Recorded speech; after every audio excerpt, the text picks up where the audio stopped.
I'm Joe. I'm Melissa. And together we are J&M Photo Video, and we would like to welcome you back to Blue Hour, our podcast where we talk about all things wedding photography, filmmaking, and creative entrepreneurship.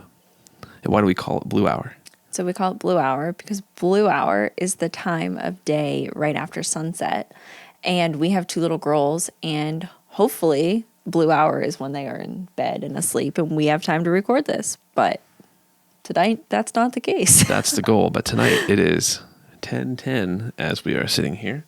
And the goal of this episode specifically is to dive into tips from us, wedding photographers, on finding, booking, and talking to, interacting with your wedding photographer. Yes. So our very first tip is when you're looking, when you've found your venue and you have your date and you're deciding who you want to reach out to. The next person is typically your photographer. Yep. Or your caterer, but normally your photographer. When you're looking at photographers, a lot of couples start with, they look at what photographers the venue might recommend. And if the venue gives you a list of, let's say, their top 10 photographers that have been there, or you've looked at the venue's Instagram and the photographers that have tagged that venue, Right. you want to look at how they're editing their photos. Are they editing light and airy? Are they dark and moody? Are their skin tones true to life? Do the people look like how they look? Right. And once you've decided the editing style that you like, that you are seeing on photographers' Instagrams, websites, Facebook pages, wherever, then once you've picked that editing style, check them out. Are they consistent with their edit? Yep. Have they been editing that way for a year plus? Because you know if your wedding's a year out, Yep. they're going to still be probably editing that way.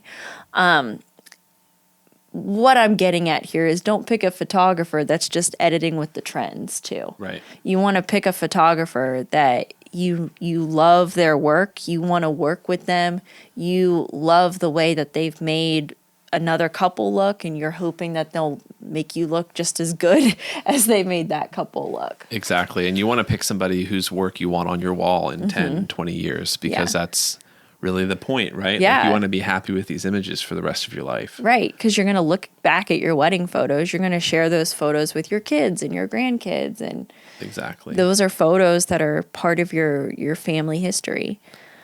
And in terms of editing style, I mean, Melissa, you kind of hit all of the big ones right now. Yeah, those I are would the say big ones. True to life, light and airy, dark and moody. Like Yeah. if you're a couple walking away from this podcast, like those are the three. The three pretty much. Yeah. And there are some other trendier ones and some other things to kind of look at. But We typically, if you're watching this because you're one of our clients or you're hoping to book us, we typically edit true to skin tone. So you're going to look the way you look on your wedding day. Your skin tone's going to look like you. Yep. And kind of growing upon that thought there is, when you book your photographer, if they are, let's say, a light and airy photographer, don't expect them to do a dark and moody exactly. wedding. Don't expect them to edit Yeah. your stuff dark and moody. They're going Right. to edit it light and airy. And you can't ask them, well, I thought you could edit it the way like this. Well, Right. no, because they're an artist. They've perfected that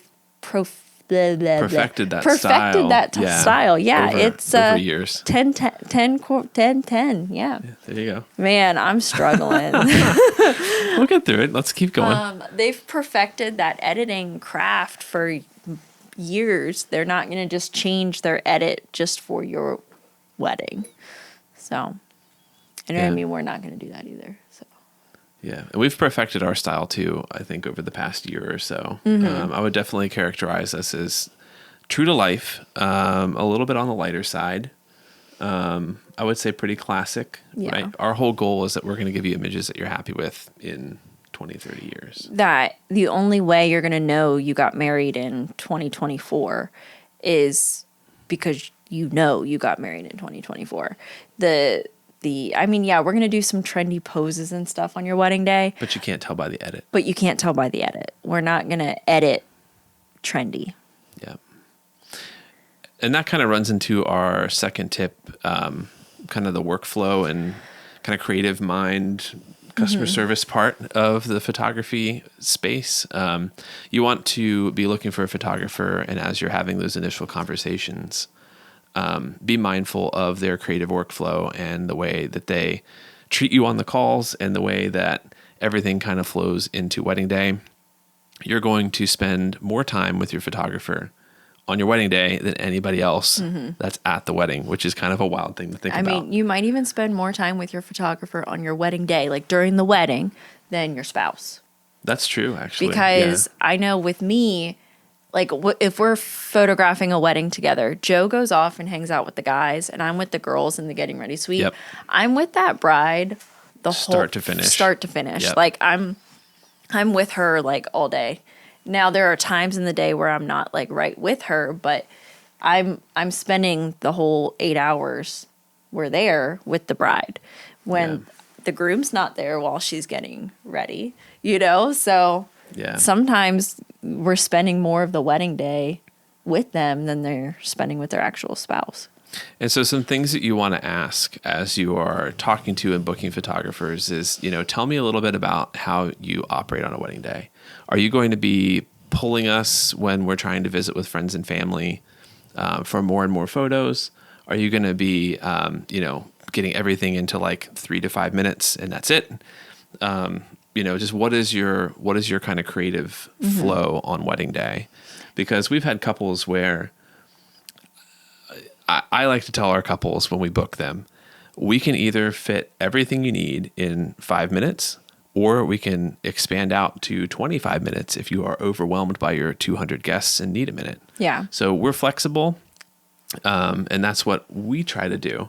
Right. But there are some photographers who just have a very set like rhythm of how they work. And I would almost say that there's some that kind of just veer off and do their own thing, where you might not want to be pulled so many times for creative photos, but they're just still going. Yeah. Right. And that's what we're trying to like help you watch out for here. Yeah. We are going to be with you and we're going to support you on your wedding day.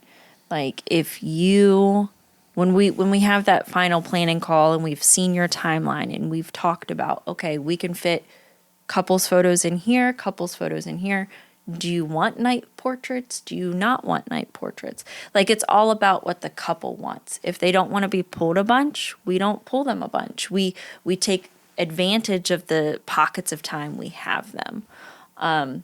Because I remember on our wedding day, now I love our wedding photos and I love the wedding photographers we hired, but I felt, and we did a hybrid thing. So we hired one company to do photo and video. And I literally felt like I was like in the middle of a music video that whole day because we were just pulled so much. And I didn't feel like we got to enjoy our people.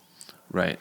That's a big goal for us, is just open lines of communication on wedding day too. Hey, do you guys want to go for sunset photos, or do you need to see some tables and see some people? Yeah. Because those people may have traveled from far and wide to come celebrate. So. Yeah. And then do you want to touch on why have a second photographer? I think that kind of fits in this spot. So a second photographer, like I had mentioned before, Joe goes and hangs with the guys and I'm with the girls. That kind of just gives us the opportunity to split up.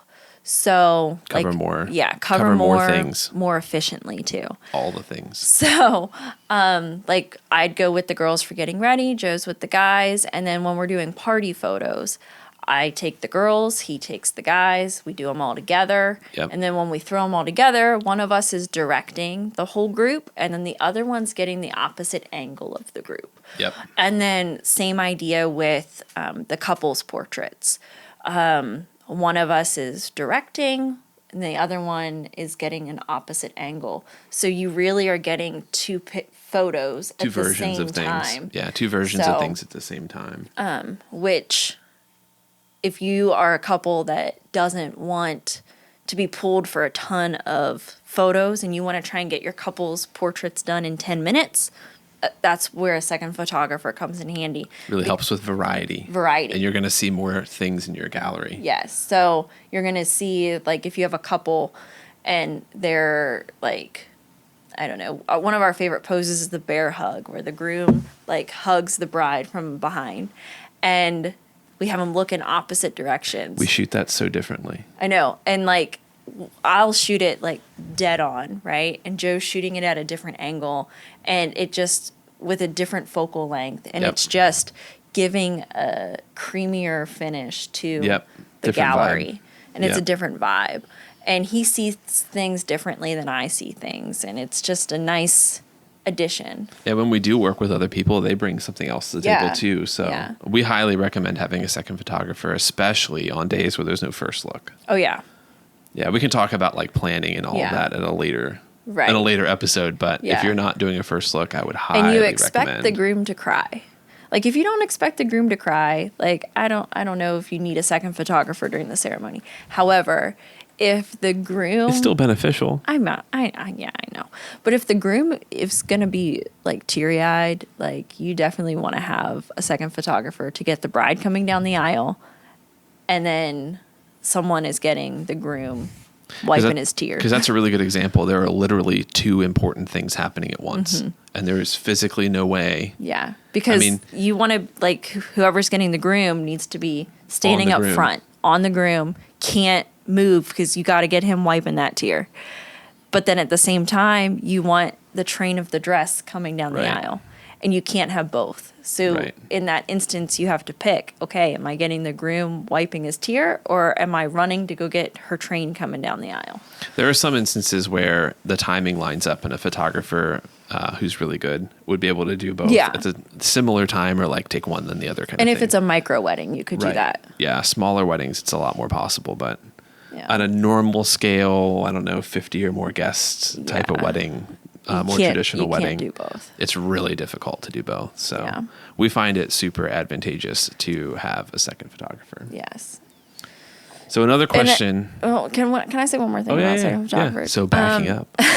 And oftentimes, I don't know, I see this in wedding groups a lot, like on Facebook, where the couple is looking for the second photographer. Really? You should not be finding your second photographer. Your photographer should be finding the second photographer. Plot twist. I have never seen You that have in not any seen groups. this? No. Yeah, I've seen this in a couple of the wedding What? groups I'm Don't in. call out the I'm not calling out the groups. That is wild. But I have seen couples reaching out looking for a second photographer, and I don't know if it's because their photographer reached out to them and said, my second photographer can't come, it's just me.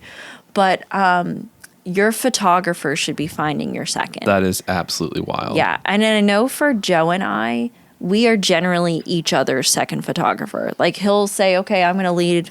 I did this couple's engagement session, so I'm going to be the lead photographer on this wedding. Or like I did their engagement session, so I'm going to be their lead because I know them better. Right. Like we are generally each other's second. And if we need to bring somebody different because we, one of us can't go, we're bringing someone we know and trust. We're not Exactly. bringing somebody we've never met before or never worked with before. We're bringing somebody, and our couple isn't having to find the second photographer. That's wild. I had never seen You that. next time I see one, because I Yeah, see please it do. like at least once a week. That's nuts. Yeah. You're in those groups a lot more than me. I know, so I'm please always in do- those groups. Please do show me that sometime. I will send it to you. That's wild. Yeah. I don't even have words for that. I know. Yeah. That goes to the customer experience. Exactly. You're hiring the wrong photographer Yeah. if you're looking for your own second. Yeah. Goodness. So speaking of client experience, Yes. moving on to our third point here, ask your photographer, or your potential photographer, about their backup process. What are they doing to be sure that they're not going to lose the images they capture on wedding day? Because it's an irreplaceable event. I mean, those are events that are happening one time that you can't redo. Nope. You can't say, hey, we're going to go back and redo you walking down the aisle real fast Nope. because I had an issue, right? So you definitely want somebody who is conscientious of that and takes that responsibility very seriously. Our backup process, we go a little crazy. Yeah, we're a little insane when it comes to backup I process. may have changed our internet service provider specifically He did. as an upgrade to our backup process. Yeah. But we come home from wedding day. We shoot on dual card cameras. Yes. For the most part. We do have a few things And our backup bodies are single card slot. and they for usually and they usually are not used No. very much. No. Our primary camera bodies are dual card slot. Right. Which And if you, so I was going to say, if you don't know, it's got 2 SD cards, 2 memory cards in it, and it's basically making a backup every time you take a photo. yeah, so every time you take a photo, you're really taking 2. Exactly. It's going to both places. Mm-hmm. And then when we come home, we pull those cards out of cameras on wedding night. Yeah. So at 11, 12 o'clock, 1 o'clock when we get Whatever back, time we get home. I pull those cards. I put them in 2 different computers on 2 different hard drives. We have both of those copies, plus we keep the cards until we deliver your gallery. Yeah, we're not erasing any memory cards until your wedding gallery has been delivered. Hard and fast J&M rule. And we do that to just ensure that we have a copy of your data somewhere. I've even gone as far as keeping things in different parts of our house. Yes, yes. Like I'm kind of nuts He's about a little it, nuts. but it just kind of goes to the point that we really care, and our heart is fully invested in you and your wedding and being able to provide you what we promised to provide you, which is images that tell your story and will, I don't know, make you happy in 20, 30 years. Yeah. Just kind of goes back to that same point. Right. And we hope that when you get your photos back, they evoke some sort of emotion. You know, and it might not be the day you get them and you look at them because you're just so excited to see them all. And I feel like with us too, I mean, we've been married for 7 years. And even now when I look at our wedding photos, I see something I didn't see before. I still find joy in looking at them. Yeah. And I still find joy. Yeah. But, I mean, I remember I was looking at our wedding photos and our oldest daughter, she's 4. She was like there with me. This is a good story. And I'm tearing up. Like, anyway, she was like, who's this lady in this pretty dress? And it was Joe's grandma, and she's no longer with us. Yeah. And she like saw her and thought she was beautiful and wanted to know all about her.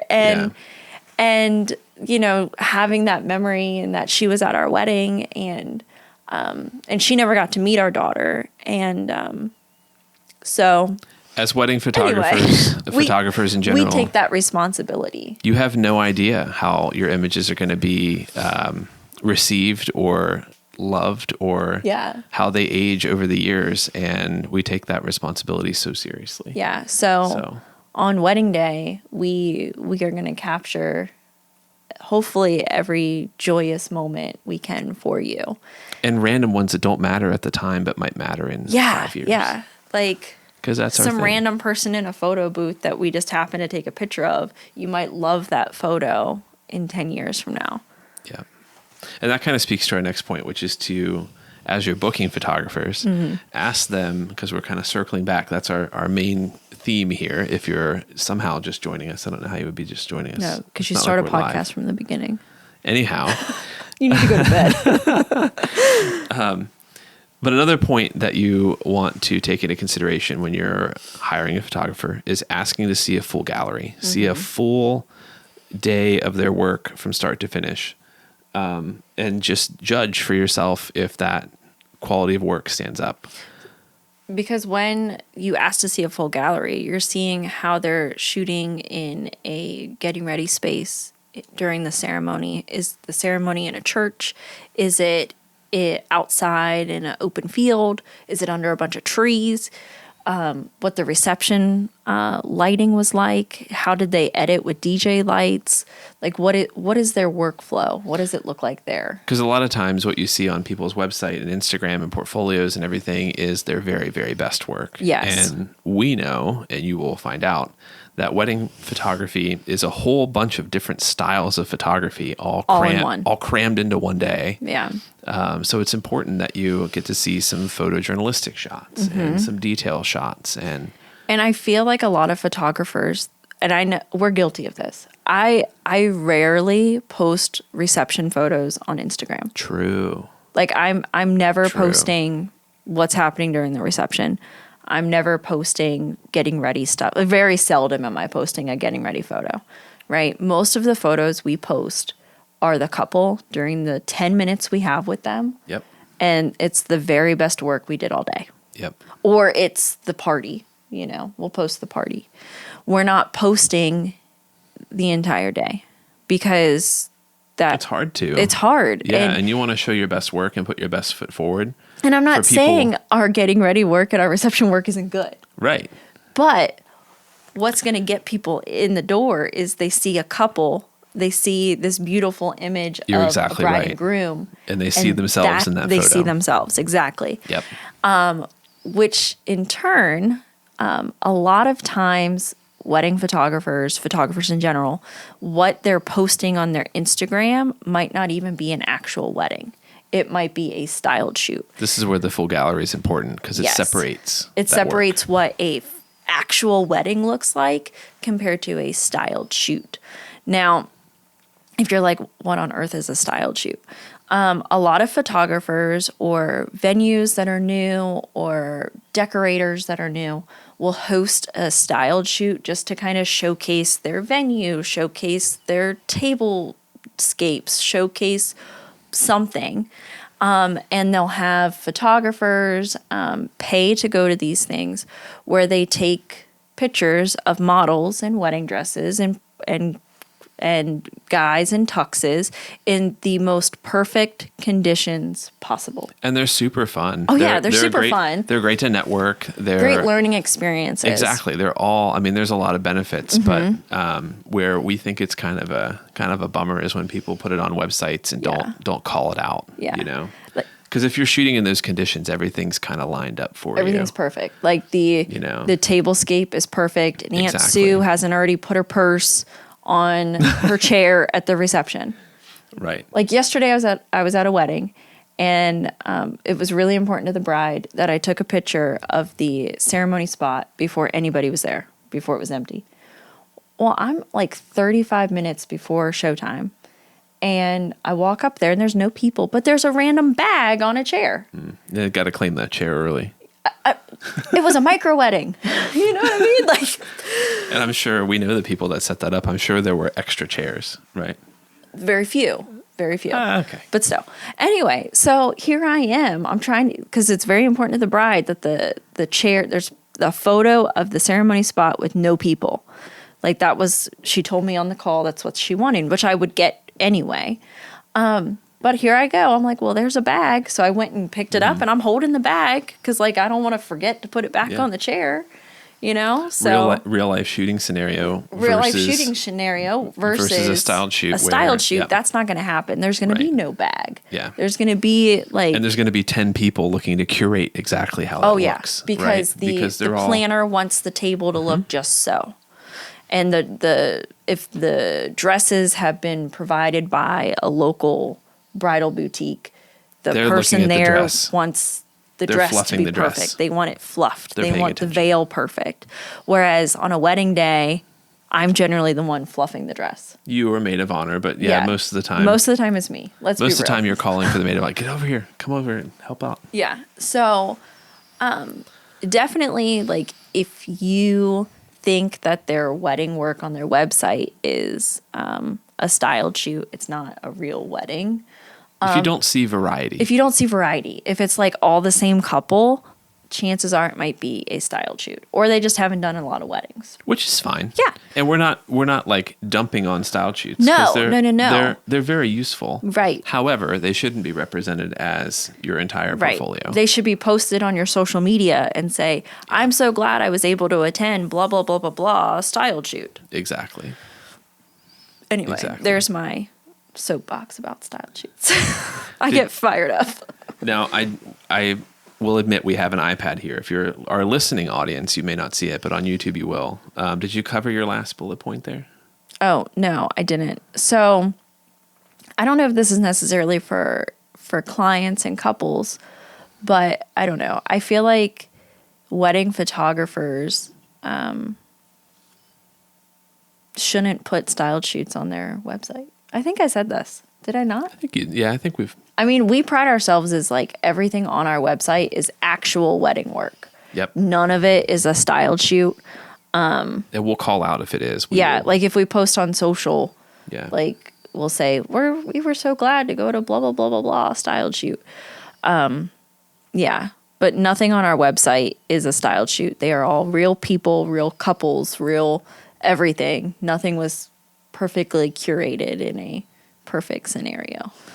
So to wrap that all up with a bow, be sure that you ask to see a full gallery because it's important, right? You want to see something other than just the best of the best. Exactly. Right. You want to see reception, getting ready, and all the stuff. And most photographers would be happy to share that with you. If they're not willing to share it with you, red flag. Yeah, I wouldn't go with them. They probably haven't done much, or they aren't proud of the rest of their work. They might only be proud of what they're posting on social media. Yep. So moving on to, I believe, our last tip here, because we are running a little longer than we thought we'd run here. Yeah. But our last tip for you is ask some general questions about delivery time.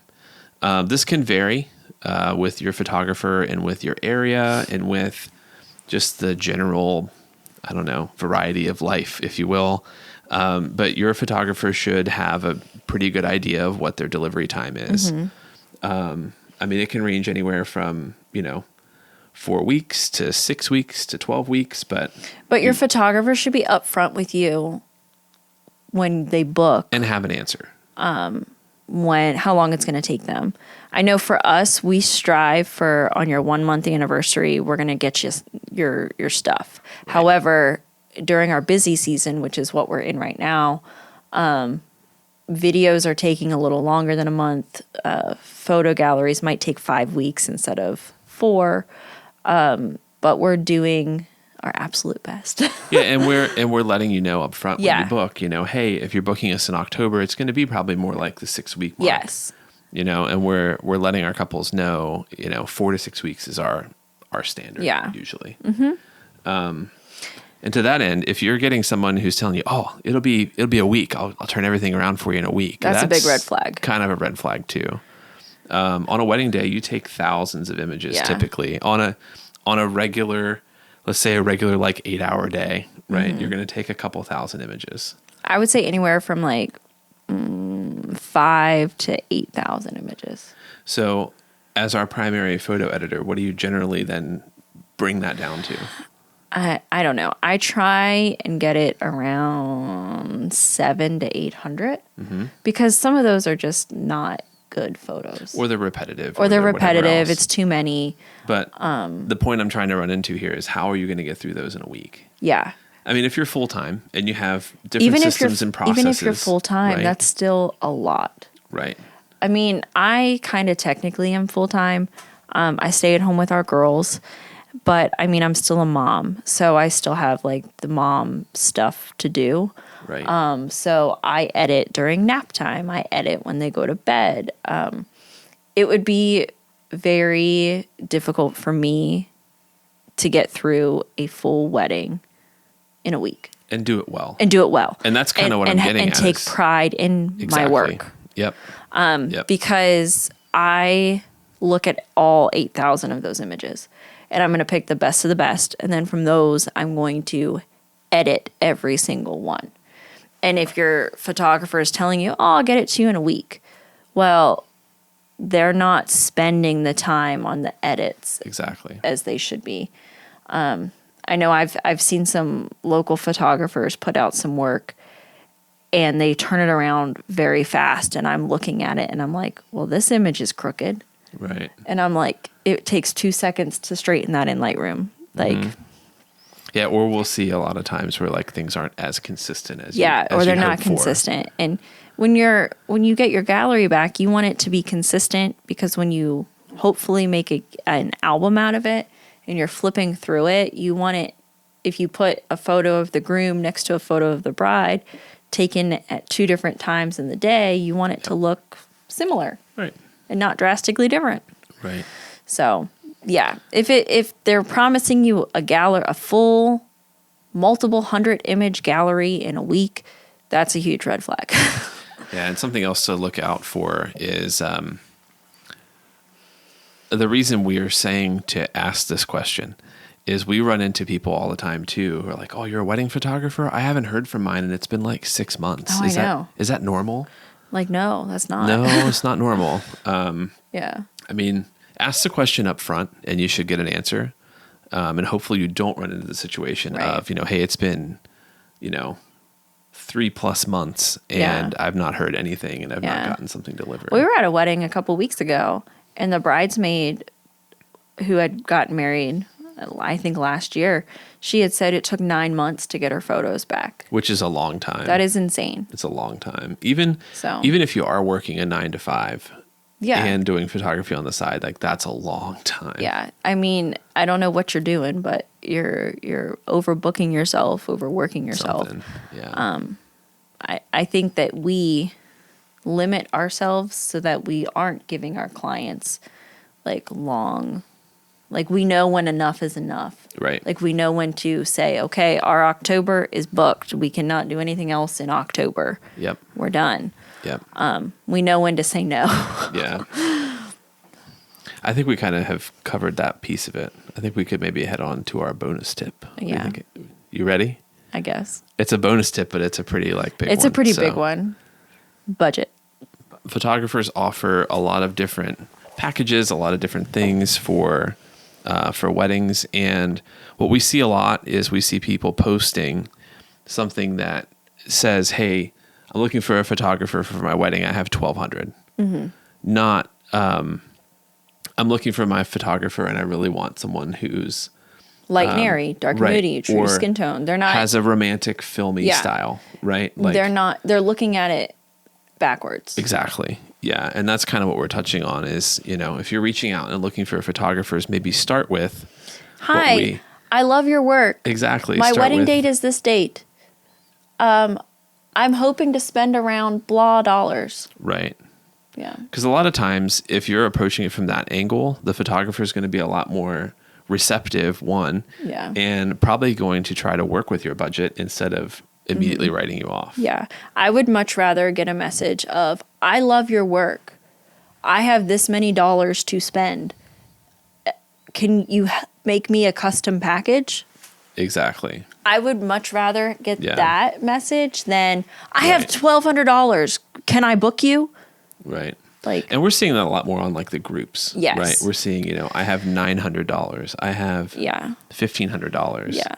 Or there's some like absolutely absurd ones where it's like, I have $300 and the wedding is next week. Yeah. Like, Yeah. can someone come for 6 hours? And those always like make my eyes widen. However, people still respond. Oh, absolutely. People are like, yeah, I'll do that. Mm-hmm. And like, okay, good luck. Yeah. Hope you love your photos. And I always screen cap them and send them to you. Yeah, I Because know. that's just wild to me. I know. But that's definitely the right. But at the same time, someone still needs to capture that wedding. Oh, absolutely. And I'm not saying there's anything wrong with that, but that's a very unrealistic expectation. Yes. I think in many people's eyes. Yes. So we are a little bit biased, though. We are wedding photographers. Yes. So we should touch on our last point here on budget. As there's lots of creative ways to figure out where you can cut money to get things you want on a Yeah. wedding day, right? So your florals. Yeah. And Your alcohol. However, some people with florals, they're very particular. They want the florals they want. And florals, they're just going to die. But, that's thousands of dollars in flowers. I know with our wedding specifically, there were certain elements of the day that I wanted real florals. And there were other elements of the day where I didn't really care if they were real or they were fake. And that buying silk flowers really cut our floral budget because we didn't have to pay a florist for real flowers. Like boutonnieres, My Bouquet, and I think there were elements on the centerpieces, I don't know, this was 7 years ago, were real flowers. But then my bridesmaids' bouquets were silk because That made space in the budget. That made space in the budget to get the photographer and videographer that we wanted. Exactly. So Yeah. florals are a really easy place, I think, to cut in your budget. Alcohol is another another place. Just having beer and wine and a signature cocktail instead of having a full on bar. Unless having a full on bar is really important to you. So. Yeah. But that can help speed up your bar process too. Yeah. You know? You want drinks faster? Just have Exactly. signature cocktails and beer and wine.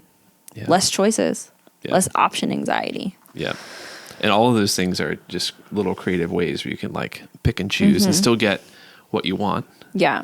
but be able to have room in the budget for other things. And I mean, like I said, we're biased. We're wedding photographers, but we think that's one of, if not the most Yeah. important thing you 'Cause walk away that's with. what you're going to hold on to forever. Exactly. You're not going to remember the brand of wine you drank on your wedding day. I mean, maybe the champagne, if you did a Right. champagne toast, but like the wine that your bartender serves, you're not, and after an hour, people aren't going to care. Literally everything else goes away. Yeah. Except for maybe your video if you hire a videographer. Right.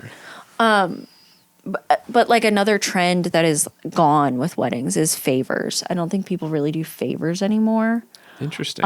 Yeah. So like if you're not buying favor, I know that's only like a couple $100s, but Right. still if a couple $100 is going Means to the make or difference. break Exactly. between you getting the photographer you want Yeah. and the photographer that's in your budget, don't do favors. Yeah. I think what we're trying to say is so many people come at photography budget first. Yeah. Which is And that's- fine. That's backwards. But be thinking of style and what you want first before before you think about, budget. Yeah. And kind of like look for someone that style is what you want where the budget is inappropriate. Yeah. Yeah.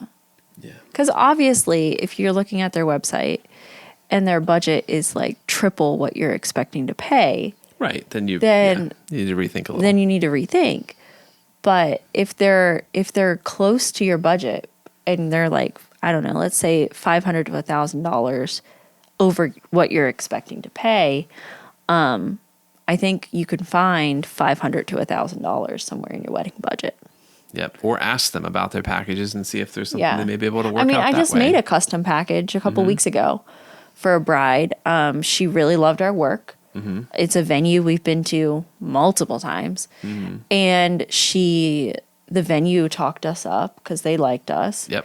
And she said, I really like your work, but I can, like, your smallest package is over my budget. Will you work with me? And I said, yeah, I got you. So I think that, Because they came at it the right they way. came at it the right way. They yeah. loved our Right. work. So, Makes a big difference. Let's wrap this up. I'm getting tired. Blue hour is going into nighttime. well, it's already nighttime. So let's summarize all of what we just kind of ran down. So when you're booking a wedding photographer, you want the photos to be in a style that you like, and we think you should try to find out a little bit about that first. Yeah. Do some research, see what styles of photography or wedding photography that you connect with the most. And don't just hire somebody because your friends hired them. Yep, exactly. Hire them because you like them. Exactly. And that runs into point number 2. You want a photographer that you connect with and can see spending your entire day with on wedding day. They have to be cool. You have to like them. Yep. They need a good backup process. Coming from someone who's really crazy about our backup process, I always like to tell that or say that to our couples on the phone in that first initial call. Hey, even if you don't book with me, Yeah. ask this I question. say that too when I take the calls. Yeah. Ask this question and be sure you get a good answer. It doesn't have to be the same answer as my answer, but No. you need to get a good answer on Yep. how do you back up my wedding day. Yep. How am I going to know you're not going to lose my photos? Exactly. And that runs into number 4. It doesn't really run into number 4, No, it doesn't. but you want to get your photos in a timely manner, and you want to have someone that does all of these things within your budget. Yes. Yeah.